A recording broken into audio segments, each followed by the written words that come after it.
श्रीहरिं परमानन्दम् उपदेष्टारमीश्वरं व्यापकं सर्वलोकानां कारणं तं नमाम्यहम्। सर्वमङ्गलमाङ्गल्ये शिवे सर्वार्थसाधिके शरण्ये त्र्यम्बके गौरी नारायणी नमोस्तुते। પરંબાનું સાકાર સ્વરૂપ એવા માં આઈ સોનલમાની આ જન્મ શતાબ્દીનું વર્ષ છે અને ત્રિદિવસીય કાર્યક્રમ મરડા મુકામે આયોજિત થયો છે। પરમ તત્વને, પરમ ચેતનાને, એના વાત્સલ્ય ગુણને જ્યારે સાકાર સ્વરૂપ લેવાનું મન થયું ત્યારે પરાંબા ભગવતીના રૂપમાં પોતાની જાતને પ્રગટ કરે છે। દેવી ભાગવતમાં ભગવતીનો જ મહિમા ગવાયો છે અને ચારણ કુળમાં તો એ ભગવતી વિશેષ રૂપે પોતાના અંશોને પ્રગટ કરતી રહી છે।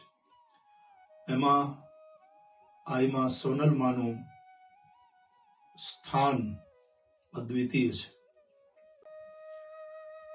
સોનલમાએ ચારણ સમાજને એકત્ર કરી અને જે પ્રેરણા આપી અંધશ્રદ્ધાથી દૂર રહેવા માટે, કુસંપને દૂર કરવા માટે, વ્યસનોથી આઘા રહેવા માટે અને ખાસ કરીને શિક્ષણ માટે થઈને આ સોનલમાએ જે પ્રેરણા કરી તેને કારણે થઈને ઘણી બધી ચારણ બોર્ડિંગ્સ પણ અસ્તિત્વમાં આવી। ભણતર વધ્યું, ભણતર વધે, વ્યસનો ઓછા થાય, અંધશ્રદ્ધાથી આઘા રહીએ અને સમાજમાંથી કુસંપ દૂર થાય અને એકતા અને સંગઠન એનું જો બળ વધે તો આ બધું મળીને સમાજનો સતત ઉત્કર્ષ થાય। માં સોનલમાએ ચારણ સમાજના કલ્યાણ માટે તો વાત કરી જ, પણ માં સર્વ સમાજના હતા, એ માં બધાની હતી અને એટલા માટે સમાજના દરેક વર્ગને માએ પોતાની વાત્સલ્યમયી છત્રછાયામાં લીધા, સૌને આશીર્વાદ આપ્યા અને સૌને પ્રેરણાના પિયુષ પાયા। આ અવસરે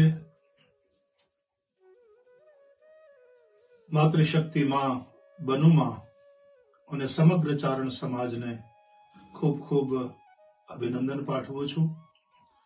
પરાંબા ભગવતી માં સોનલમાની પાવન સ્મૃતિને પ્રણામ કરું છું। આજના દિવસે મારે ત્યાં ઉપસ્થિત રહેવું હતું, પણ કેટલાક અનિવાર્ય સંજોગોને કારણે આ વિડીયો સંદેશ મારફત મારી હાજરી પુરાવું છું અને સમગ્ર ચારણ સમાજને અભિનંદન સાથે આ જન્મ શતાબ્દી વર્ષ આ સોનલમાનો સંદેશ જે છે, એમનો જે ઉપદેશ છે, એમની જે પ્રેરણા છે, એને ફરીથી તાજી કરી અને સમાજના અંદર નવચેતના લાવનારો બને એવી પરાંબા જગદંબાને પ્રાર્થના। આપ સૌને પ્રણામ। જય શ્રી હરિ, જય શ્રી કૃષ્ણ, જય સોનલમાં।